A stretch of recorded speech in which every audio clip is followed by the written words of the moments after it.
No, we're not. I'm very fortunate. We're leaving this to go live to the House. The members are returning now for debate on a bill dealing with offshore oil drilling permits. They'll debate the measure and 11 amendments to the bill. Live on C-SPAN. Action so ordered.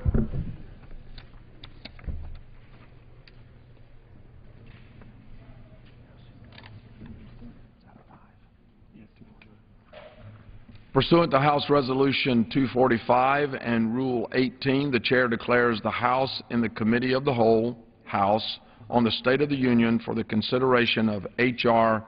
1229. The Chair appoints the gentleman from Arkansas, Mr. Womack, to preside over the Committee of the Whole.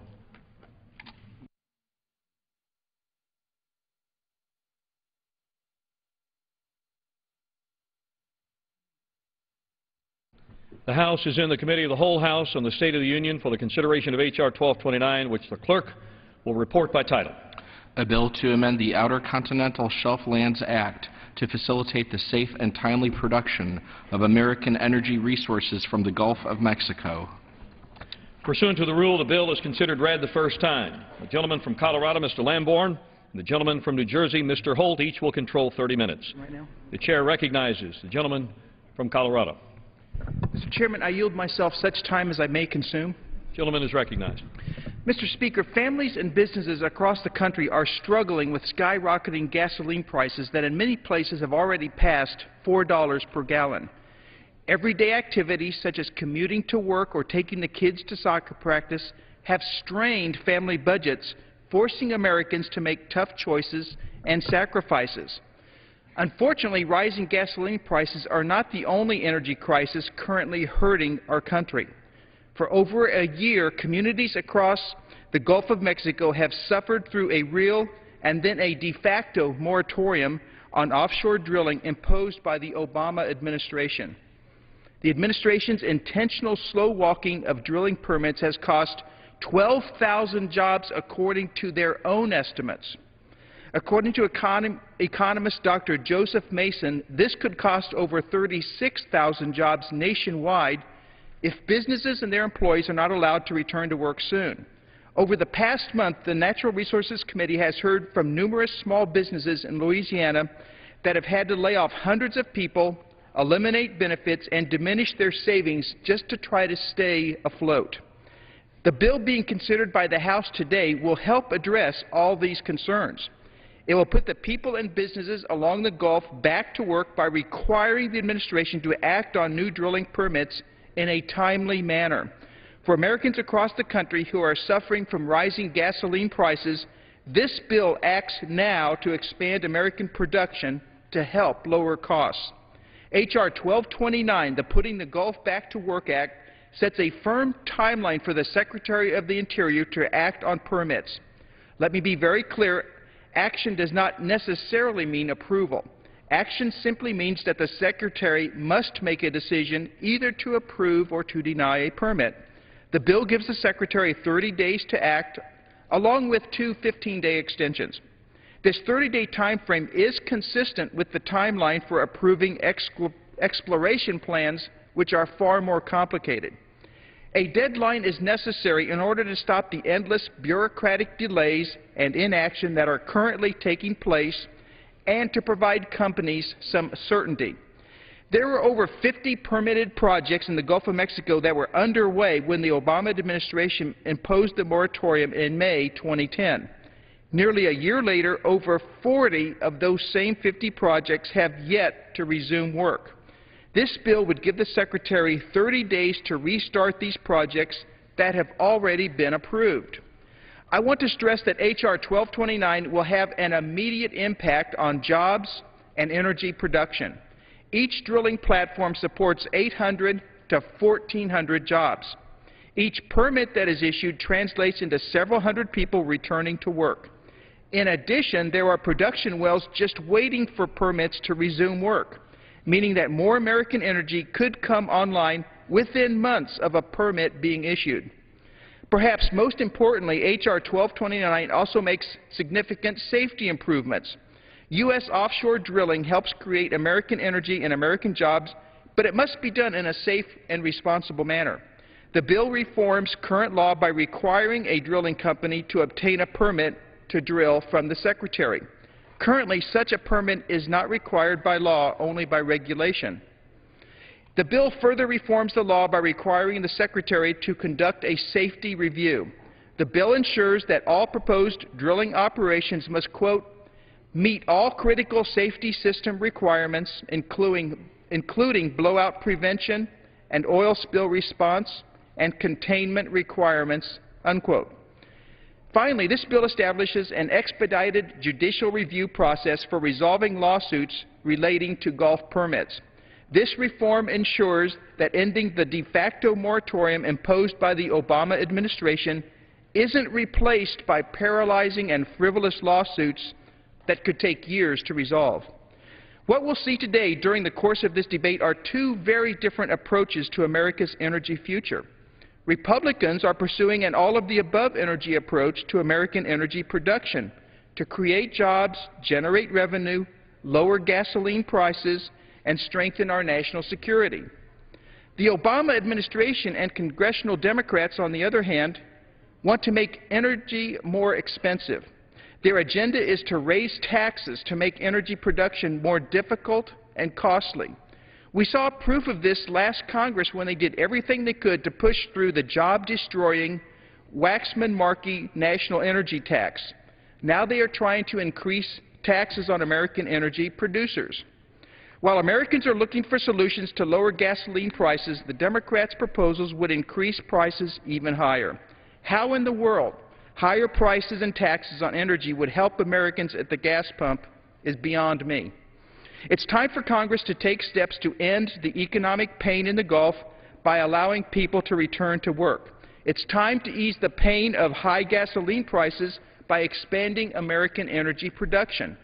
I urge my colleagues to support this important legislation to create jobs, to lower prices, including the price of gas at the pump, and to strengthen our national security. Thank you, Mr. Chairman, and I reserve the balance of my time. Gentleman's time is reserved. Gentleman from New Jersey. Mr. Chairman, I yield myself as much time as I may consume. Gentleman is recognized.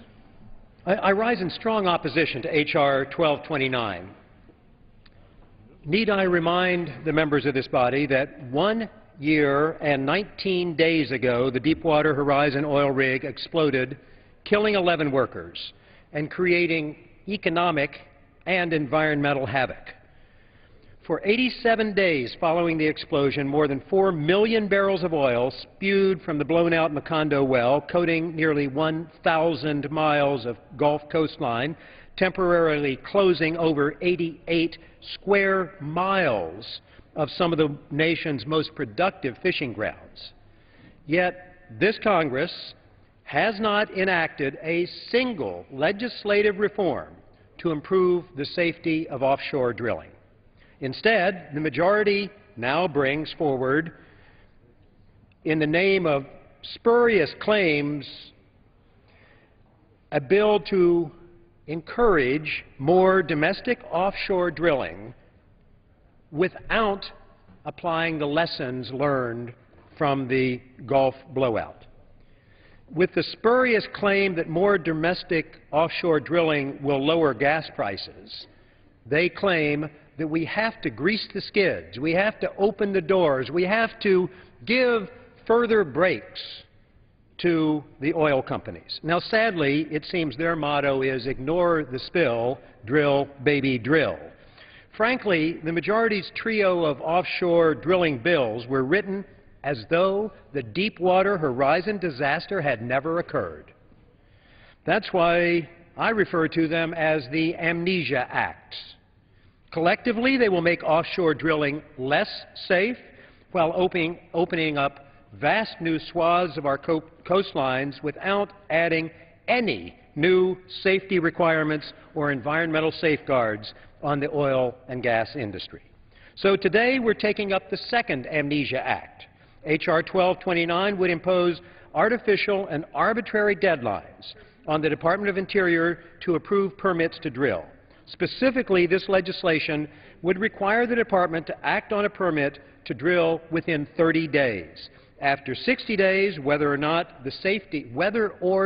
let me emphasize that, the safety and environmental review has been completed by the Interior Department, the drilling application would be deemed approved. Need I remind my colleagues, Mr. Chairman, that offshore drilling in U.S. waters was determined by the Spill Commission, the bipartisan independent Spill Commission, to be 4 times more deadly than in other parts of the world prior to the Deepwater Horizon tragedy.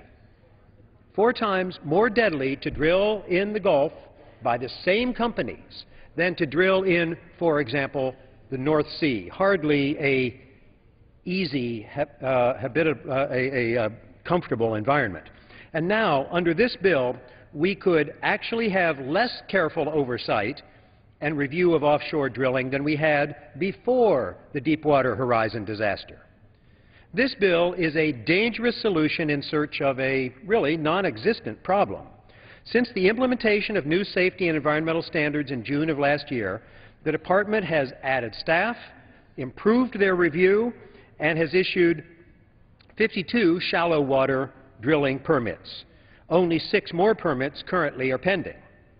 Since the oil industry demonstrated the capability to contain a deepwater blowout in mid-February, we think, the Department has issued permits for 13 new deepwater wells.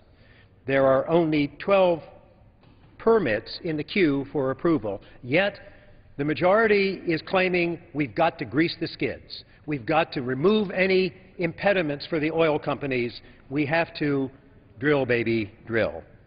Ironically, enactment of the H.R. 1229 could halt this progress. The bill could hamper the new permits being issued or stop new permits altogether, because the Department might be forced to deny permits if the safety and environmental reviews are not completed in the arbitrary 60 days. Moreover, Mr. Chairman, this legislation would issue a blanket extension of existing leases. In contrast to this across-the-board approach, the Department is working on a case-by-case basis to extend existing leases affected by the temporary suspension of new drilling where such action is warranted, not on a blanket basis, but on the basis of the actual facts, the actual evidence. H.R. 1229 would give a free ride to companies even if their leases are many years from expiring. And with regard to the comment that has been made already in this debate that this is about prices at the gasoline pump, need I remind my colleagues that in 2008, now this was under the George Bush administration, the Energy Information Administration said that if all drilling over the entire East Coast continental shelf were opened up, the effect on oil prices would be, quote, insignificant. H.R. 1229 also contains language designed to close the doors of the courthouse to citizens who believe that the federal government is not complying with the law. Imagine that. Citizens who are trying to be diligent citizens would not be able to make sure that the law is being applied. Citizens from Florida or Alabama would be forced to bring any lawsuits regarding energy projects in the Gulf of Mexico to Louisiana or Texas courts. In addition, 1229 contains language that would prevent attorneys' fees from being awarded in successful cases, a deterrent if I've ever heard of one. These provisions are aimed at environmental plaintiffs, but almost certainly impair the legal rights of many other potential plaintiffs, including other oil and gas companies. In the wake of the Deepwater Horizon disaster, the principles guiding offshore drilling should be smart and safe. If H.R. 1229 is enacted, the guiding principles will be fast and loose. This is the wrong response to the largest oil spill in U.S. waters. We should not rush to allow drilling permits to be deemed approved without the appropriate safety and environmental checks. We should not provide blanket extensions to existing leases. We should not close the doors of the courthouse to American citizens. We should not pass this bill. I reserve the balance of my time. Gentleman reserves the balance of his time. Gentleman from Colorado. Mr. Chairman, at this point I would like to yield 1 minute to a new member of the Natural Resources Committee who is jumping in and making an immediate impact on the need for increasing our energy production. I'd like to yield 1 minute at this time to Mr. Johnson of Ohio. Gentleman from Ohio is recognized for 1 minute. Thank you, Mr. Speaker. Mr. Speaker, today we're taking up the Putting the Gulf Back to Work Act, which will accomplish two very important goals: create jobs and help lower energy costs. It'll end the Obama administration's de facto drilling moratorium in the Gulf in a way that is safe, transparent, and responsible. A study from the Louisiana State University predicted that keeping this moratorium in place for 18 months could cause the loss of more than 36,000 jobs nationwide. We simply can't afford the Obama administration's job-killing policies. Rather than putting Americans back to work, they're seriously impacting America's energy production. The March 2011 short-term energy outlook from the Energy Information Administration noted that production from the Gulf of Mexico is expected to fall by 240,000 barrels per day this year. If we're going to become energy secure, we need to increase our energy production, not limit it, and we need to commit ourselves to developing our own resources. The Putting the Gulf Back to Work Act will help do that, and I yield back. Gentleman yields back. Gentleman from New Jersey. I reserve my time. Gentleman reserves his time. Gentleman from Colorado. Mr. Chairman, at this point I'd like to yield 2 minutes to the gentleman of Louisiana who is doing an excellent job of pointing out the need for bringing jobs and production back online in Louisiana and in the Gulf, Mr. Fleming of Louisiana. Gentleman from Louisiana is recognized for 2 minutes. Thank you, Mr. Chairman. I thank the gentleman for allowing me to speak on this important issue, H.R. 1229. As you know, it's one of a trifecta of bills that we're passing out of the House to once and for all, after 40 years, begin actually putting together a cogent energy policy for this country. Now, before I talk about it, I do want to make a couple of comments. Our President has been saying over and over again that our energy production, our oil production, is at the highest level it's ever been. Ed Markey, the ranking member of the committee, said the same thing. Mr. Salazar, the Interior, Mr. Bromwich. Just the other day, Ms. Wasserman Schultz said the same thing. Why are you saying this? Very clearly, right now we're producing oil at a level of 6 million barrels a day, down from a high in 1972 of 9 million barrels a day. And off the Gulf Coast, where you claim that production is highest ever, we're down from 1.7 million barrels a day last year to 1.5 million, 59 million today, and going down by another 225,000 barrels of oil per day by next year. So, for heaven's sakes, there's a reason why we have a structural increase in costs of our energy. It is very simply we're constraining the output of oil. So let's get on it. Let's start producing oil finally in this country, and let's become energy independent once and for all. But Louisiana is being hurt in two ways.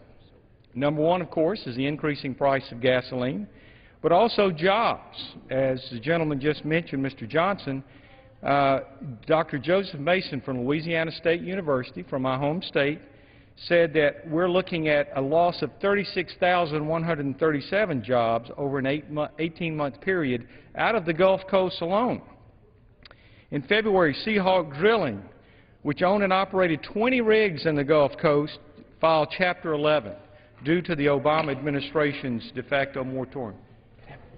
I'd like to yield 30 seconds to the gentleman from Louisiana. The gentleman is recognized for an additional 30 seconds. I thank the gentleman.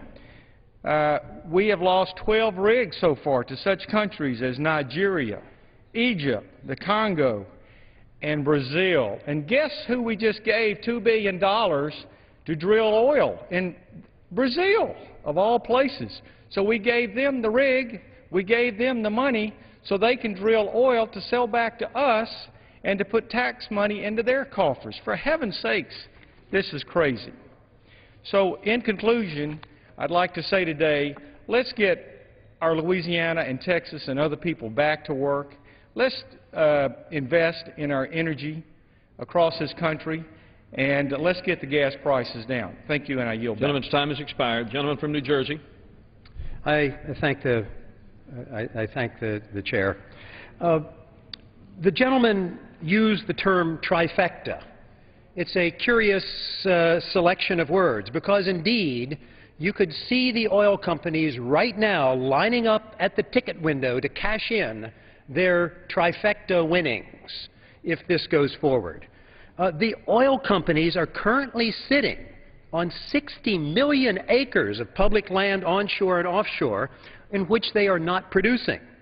The oil industry is sitting on more than 11.5 billion barrels of oil, nearly as much as they could ever get from drilling up and down the East Coast and the West Coast.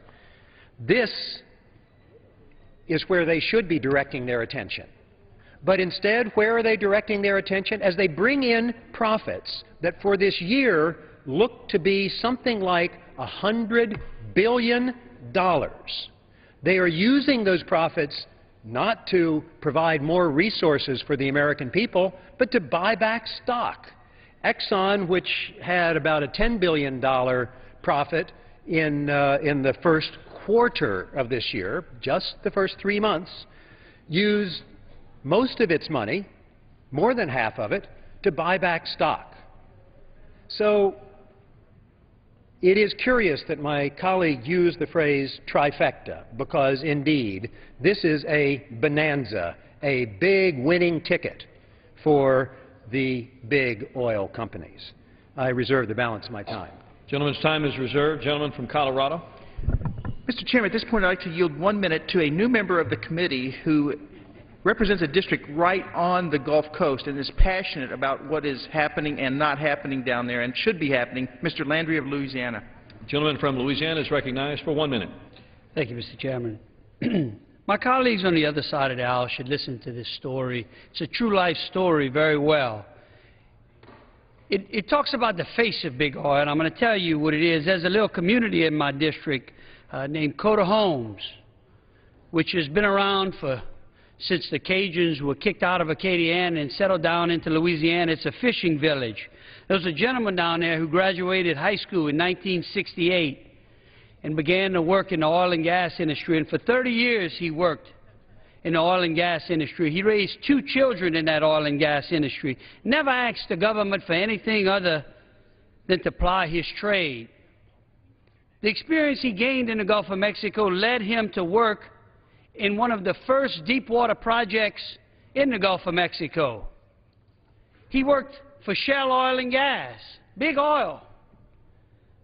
And guess what? When he retired, he was making in excess of $1,750 a day. He put 2 kids through college. Seconds, the gentleman from Louisiana. Now, if this isn't... Gentleman is recognized for an additional 30 seconds. If this is not the American dream that my colleagues on the other side of the aisle claim to tout so much, what is? This is a gentleman who doesn't have a college education, who actually his children were the first the first generation in his entire family ancestry to ever make it to college. And he could not have paid for them to go to college if not for the opportunity to drill in the Gulf of Mexico. My colleagues should understand that down there we create jobs. We create good paying jobs, not minimum wage jobs, the type of jobs that provide for the American family and allow the American dream to be a reality. I thank the Chairman. I yield. Gentleman from New Jersey. We are indeed concerned about jobs. For the example that my friend from Louisiana gives about someone whose livelihood is at stake, we could come up, I could produce dozens of others, maybe a shrimp fisherman. You know, my friends maybe remember the Forrest Gump movie. They've seen those pictures. In fact, my friend from Louisiana probably has been out on one of those shrimp boats. Well, they were sitting idle. They were sitting idle for weeks and weeks. The breeding grounds, the fisheries were and still are in jeopardy. People all over the country are not buying the fish that drank of this black gold. In fact, 88,000 square miles, as I said earlier, of fisheries were polluted by this tremendous spill. And need I remind my colleagues that the coastal communities of the Gulf of Mexico, the heart of offshore drilling, that the jobs that are dependent on tourism and fishing exceed all the natural resource extraction and mining jobs by a factor of 5.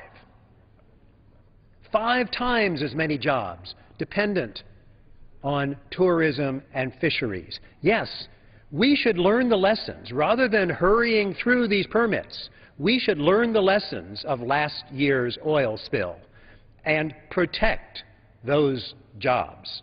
I reserve the balance of my time. Gentleman's time is reserved. Gentleman from Colorado.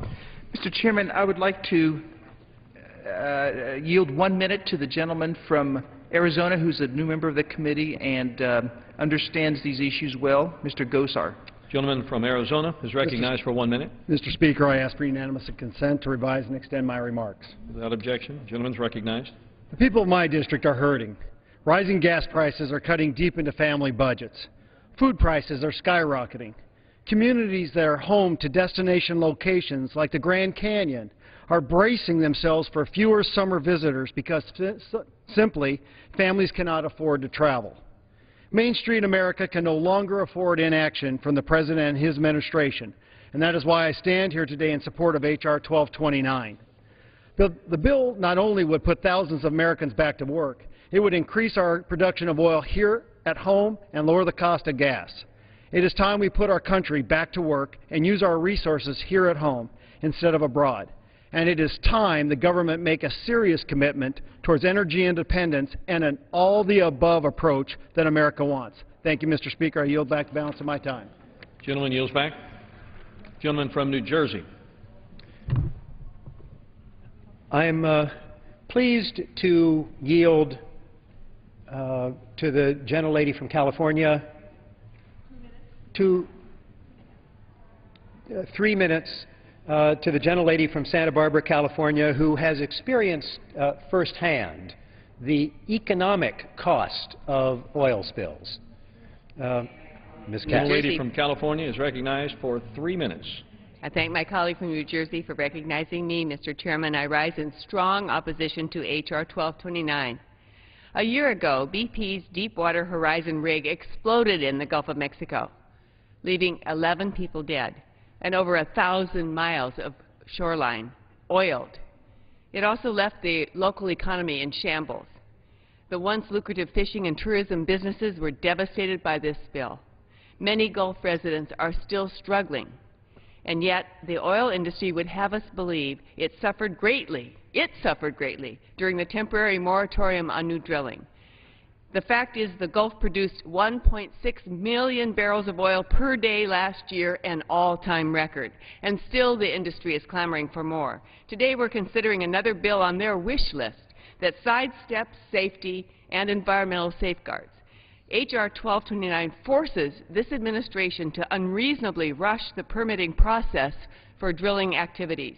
These permits are a final review opportunity for the federal government to ensure that everything is in place before an oil company drills deep into our ocean floor. But the majority is using the strain of high gas prices to push Americans into thinking that drilling is safe and that hurrying these permits will bring down cost. It's as if we learn nothing from the BP oil disaster. Mr. Chairman, we cannot say drilling is safe when Congress has not taken necessary steps to strengthen protections for rig workers and the environment. We cannot say drilling is safe when the industry has yet to prove it has better means of preventing or cleaning up a spill than we saw that it did a year ago. And we cannot say drilling is safe when the government lacks the resources it needs to police an industry that for years policed itself to perilous ends.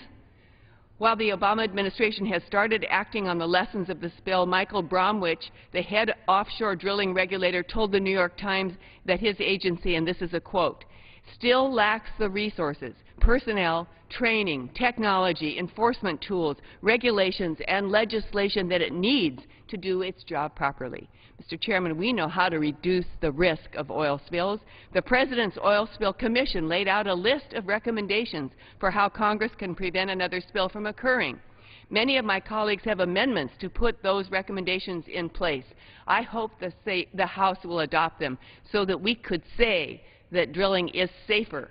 Vote no on H.R. 1229. Let's not promote reckless drilling that will fail to lower gas prices and endanger our coastlines.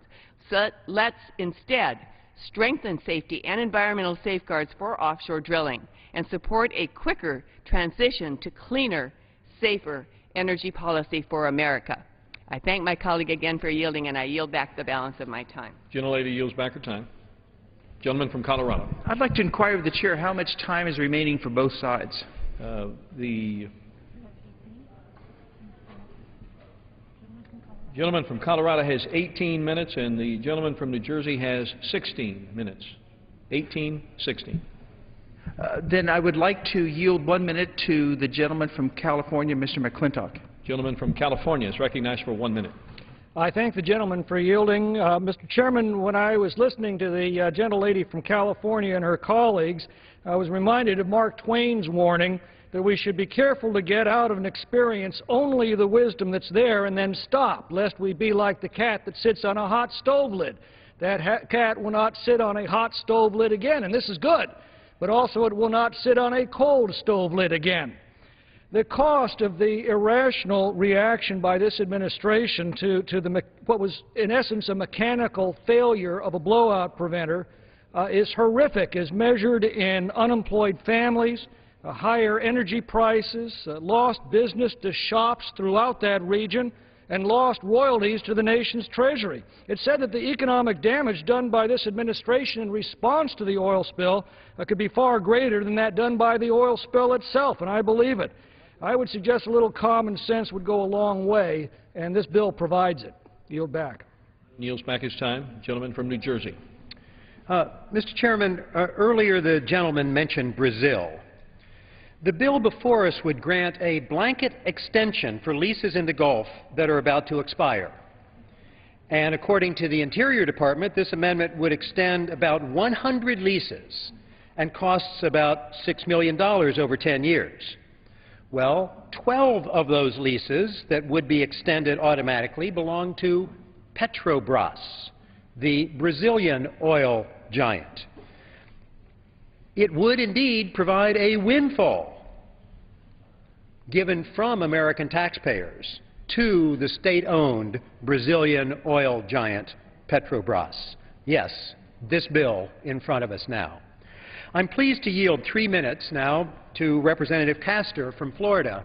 Unlike some of the debaters today, someone who actually lives on the Gulf of Mexico. Gentlelady from Florida is recognized for 3 minutes.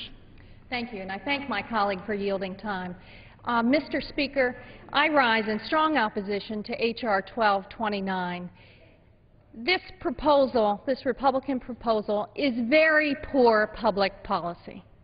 And as a member who represents a community that is dependent on the Gulf Coast economy, frankly, it is appalling for my Republican friends to press to eliminate safety standards on oil companies who want to continue to drill and come closer and closer to our beautiful beaches. Really is beyond the pale. And I have to ask, did my colleagues not learn anything from this disaster? Our economy on Florida's Gulf Coast, we depend on clean water and clean beaches, and when you bring up a bill like this, it feels like a direct challenge to our economic recovery. We have not recovered. The hotels and motels on the beach, the seafood industry, all the mom and pop shops who are dependent on the tourism economy, we are still struggling to come back. We want to adopt the recommendations of the Oil Spill Commission that recommends stronger safety standards, something like that was passed on a bipartisan basis here in the House last year. Now, to add insult to injury, my Republican colleagues recently passed a budget that gives taxpayer subsidies to the big oil companies. In the face of a burgeoning debt and deficit and in the face of huge profits by the oil companies, why should the American taxpayers be subsidizing the bottom line of the most profitable corporations in the world? Instead, it is time for a meaningful, comprehensive energy strategy to lower gas prices. Because it appears that that's what we all are in agreement to do. But to do that, it's not to eliminate safety standards for drilling. That's silly. What we should do is end the giveaways to big oil, eliminate the $5 billion in subsidies and loopholes that the oil companies receive each year. Let's prohibit Wall Street speculators from artificially driving up oil prices. Let's develop super efficient cars and clean alternative energies that will create good jobs in America and then bring down gas prices. Mr. Speaker, finally, I caution the oil companies and their friends in Congress that the BP Deepwater Horizon blowout was only 1 year ago. Most of the necessary safety standards and recommendations of the Bipartisan Oil Spill Commission have not been adopted. No one should be pressing for unbridled drilling without ensuring that another blowout disaster would never happen again. Otherwise, many of us on the Gulf Coast view the blind eye push as a serious threat to our multi-billion-dollar tourism and fishing industries and our coastal environmental resources. Florida's long-term and economic health is dependent on clean water and clean beaches and clean oceans. Our economy is struggling right now. I'm confident that Florida's economy will recover, but Florida's long-term economic outlook will suffer immensely if we have to suffer through another blowout disaster. Mr. Speaker, we need an honest dialogue on energy solutions based on facts. Americans are clamoring for comprehensive long-term energy solutions so we're less dependent on foreign oil. Gentlelady's time has expired. Gentleman from Colorado. Mr. Chairman, I'd like to point out that anyone who reads the bill will see on the bottom of page 1 and the top of page 2, quote, safety review required. The Secretary shall not issue a permit under paragraph 1 without ensuring that the proposed drilling operations meet all A, critical safety system requirements, including blowout prevention, and B, oil spill response and containment requirements. So when we look at the facts, we should start with the text of the bill itself. At this point, I'd like to yield 1 minute to the gentleman from the state of Louisiana, Mr. Fleming. Gentleman from Louisiana is recognized for 1 minute. I thank the gentleman. I wanted to respond to a couple of things on the other side. First of all, Mr. Landry and I are both from Louisiana. We're not potted plants. We're actually from a state that is on the coast. In fact, Mr. Landry lives actually on the coast. So I think we speak from experience and knowledge on that. With respect to seafood, yes, there is a problem with the seafood. It's a perception problem. Seafood in Louisiana is the safest seafood in the world. We just got to get that message out to the American people. Let's talk about subsidies. We hear about subsidies. Well, you know, there is a profiteer when it comes to oil. 36 to 63 cents per gallon is swept off the top. And who profits from that? The government profits from it. And what does the government do with much of that money? Puts it into so-called alternative energy with so-called phony green jobs that we're yet to see being produced, wind and solar, etc. Now, it's also been suggested, well, perhaps we should punish these profiting oil companies. And could I have 15 seconds? Yield an additional 30 seconds to the gentleman. Gentleman is recognized for an additional 30 seconds. Perhaps we should punish these evil oil companies by taxing them. Mr. Chairman, who pays the taxes? It's the consumers. It's the American people. You add 10% tax to oil exploration or gasoline or whatever, and it's us. It's we. We're the ones who will have to pay that, not the oil companies. Like any company, they pass these costs along to the consumer. So I want to see gas prices go down, not up like the other side. Thank you, and I yield back. And yields his time. Gentleman from New Jersey. Mr. Chairman, I am now pleased to yield as much time as he may consume to the gentleman from Massachusetts, the ranking member on the full committee, and someone who has done as much as anyone in this body to create green jobs in America over the decades. Gentleman from Massachusetts is recognized. I thank the I thank the gentleman from New Jersey very much, and I thank him for his leadership on these issues and for being we're partners in this effort to try to move towards a new energy direction.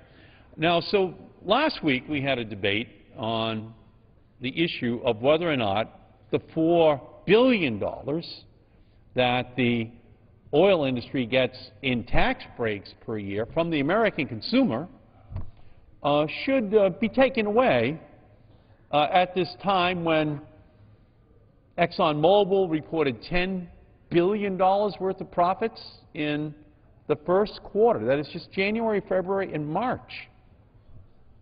Shell reported $8.8 billion, BP $7.1 billion, Chevron $6.2 billion, ConocoPhillips $3 billion. That's in the first 3 months of this year. But you know what the argument is from the Republican side is that they would be punished if the consumer, if the taxpayer, didn't also give them an additional $4 billion in tax breaks. So let's just look at this chart.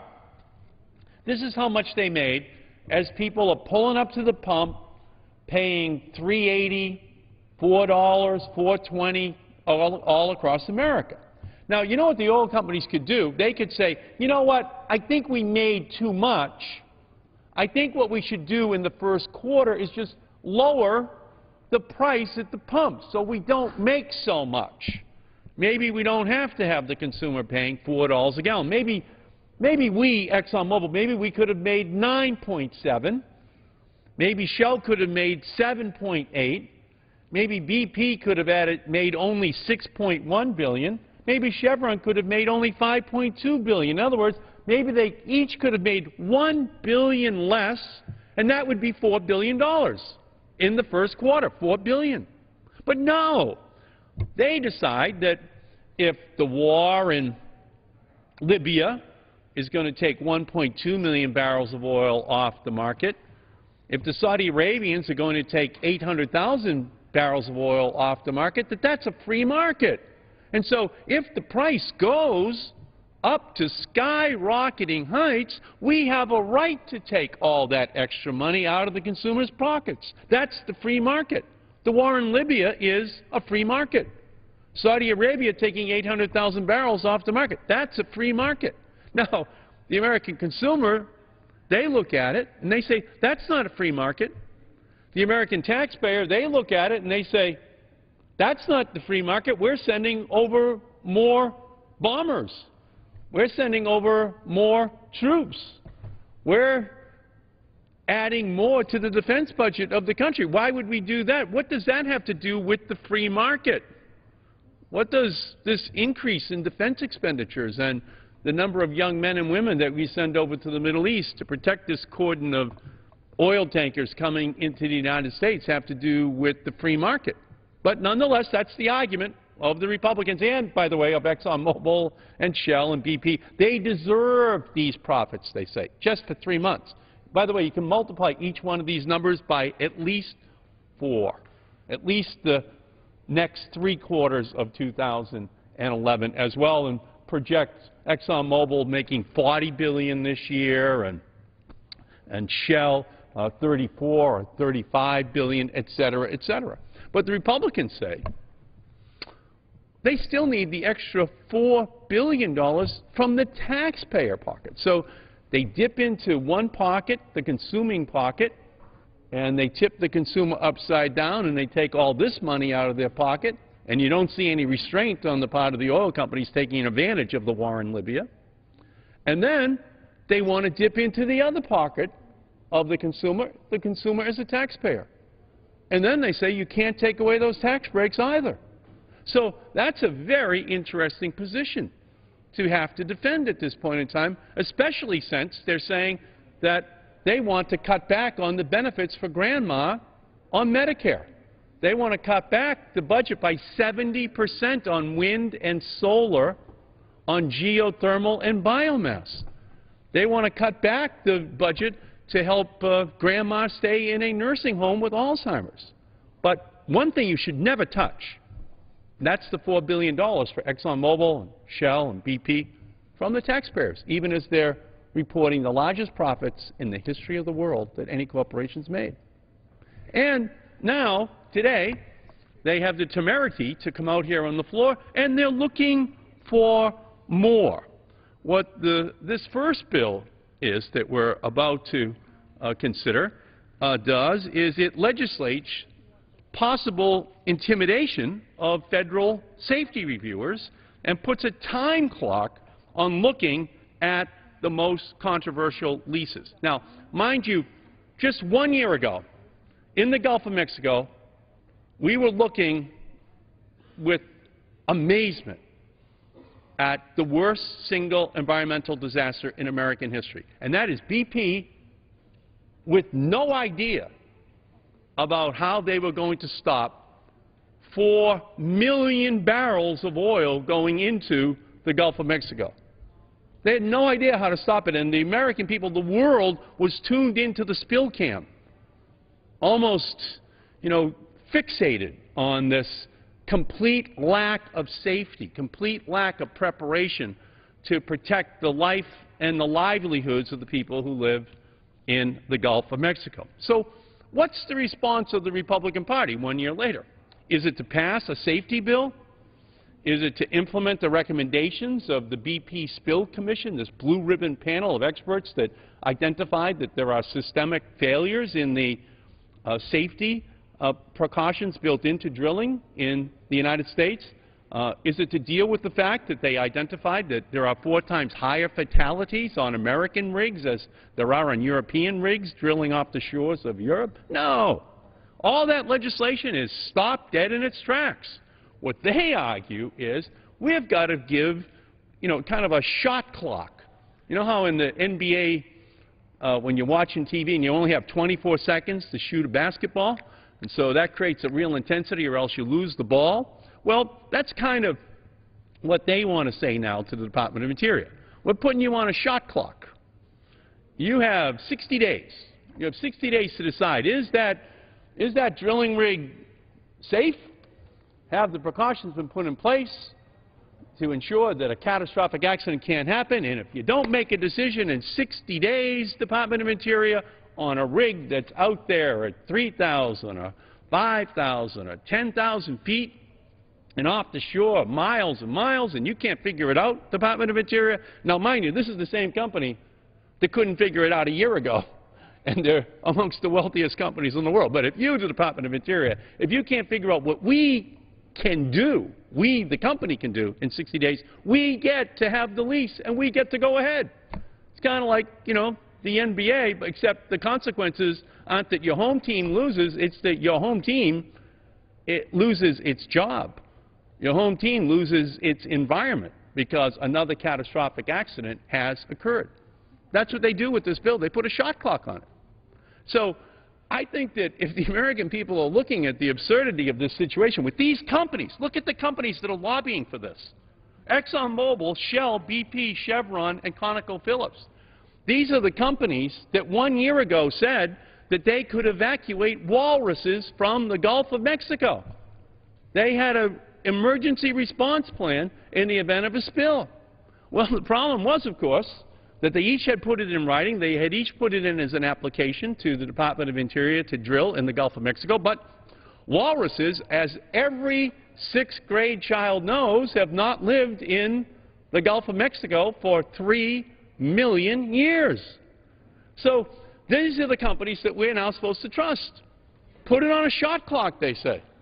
Just let the Department of Interior, try to figure out everything that we're planning for Florida, for Alabama, for Louisiana, for Texas, and for, by the way, and the way the Gulf Stream works is pulling a lot of that pollution, if it's bad, and God knows how many directions, and the fish that get exposed to it put into the food chain with, endocrine disruptors, cancer-causing agents potentially harming families. But 60 days is all you've got. It's kind of like the NBA, and we think that that's how oil drilling should be, too, because we trust these companies. They're obviously the most safety-conscious companies that this world has ever known. You know, because we can see how really responsible they are in dealing with consumers. They had a chance not to charge $4 a gallon because we're having a war in Libya, and the Saudi Arabians took 800,000 barrels off the market, believe it or not, our friends the Saudis, over the last 6 weeks.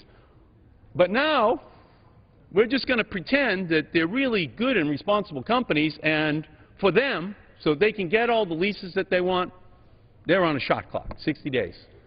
Good luck to the Department of Interior, good luck to the environment, good luck to the consumer, good luck to the taxpayer if another accident occurs. So, ladies and gentlemen, we're going to have an incredible debate here on this issue, because these are the same people that just passed the budget that cut the wind and solar budget by 70%. You know, if you're a kid in America and it's 2011 and you're looking at this debate, you're saying to yourself, they cut the solar and wind budget in 2011 by 70%, and they're giving the oil companies unlimited profits, unlimited tax breaks, and unlimited access after 60 days to wherever they want to drill off of the coastline? Now, that's an upside-down agenda. And you've already heard some of the denigrating comments about wind and solar, you know, which does reflect, I hate to say it, you know, a deep-seated attitude about these renewable energy resources. But, you know, politics, and I think America is all about the future. And the future is about wind. It's about solar. It's about moving to all-electric vehicles. It's about the agenda that they just pretty much defunded in their budget that they had the votes to pass here on the House floor. So I would urge that we defeat this piece of legislation and really have not an – and their legislation is really – they say it's all of the above, but you want to know what it is? It's oil above all. That's really what it's all about. Give the oil companies everything they want, and slash the budget for renewables, slash the budget for all of the other new technologies that we need to enhance our future. Gentleman's time has expired, and their side has exhausted their time. Gentleman from Colorado. I'd like to inquire how much time is remaining to our side and if it remains on the other side. Gentleman from Colorado has 15 minutes remaining. The other side has 0. 2 minutes. Mr. Chairman, I would like to say I've been listening very closely, and I still haven't heard a clear answer as to how $4 billion of additional taxes on energy companies will translate into lower costs at the pump. Now, I don't think it can be done, but I haven't even heard a cogent argument to establish that, and so I'm still listening, and maybe I'll hear that later. At this point, I would like to yield 2 minutes to the gentleman from Louisiana who lives on and represents a district on the Gulf of Mexico, Mr. Landry. Gentleman from Louisiana is recognized for 2 minutes.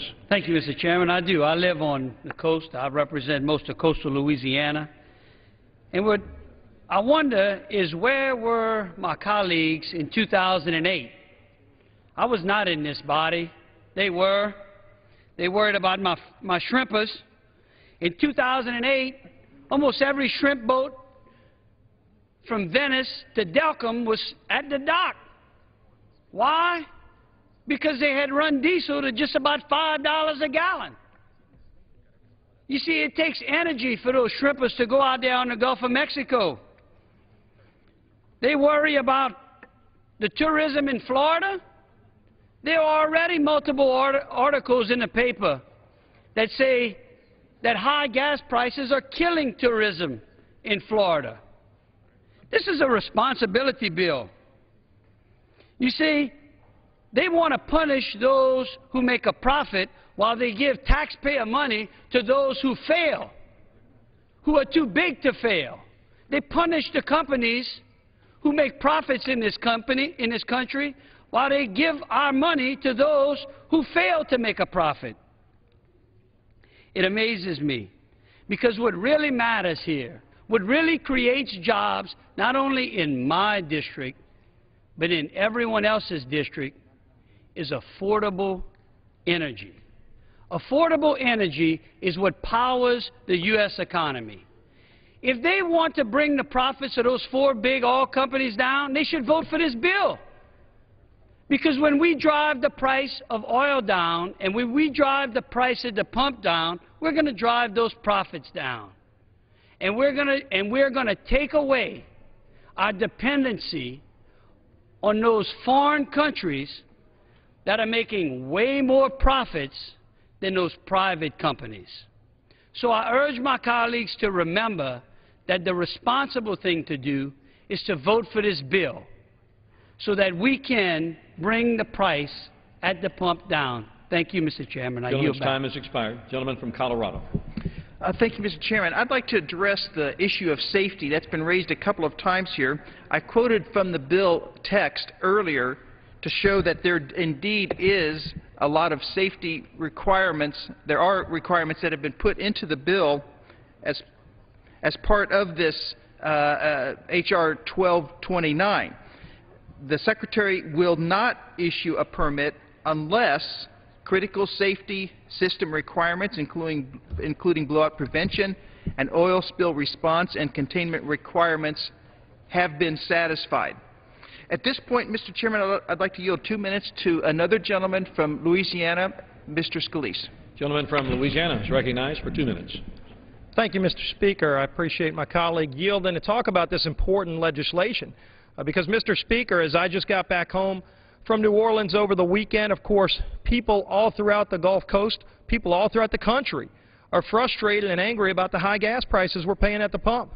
And, of course, in South Louisiana, you don't need to look any further than the area that I represent to see the devastating impact of this administration's policies, not only on high gas prices, but also on jobs. We've lost over 13,000 jobs in South Louisiana just because of this administration's refusal to let our people go back to work.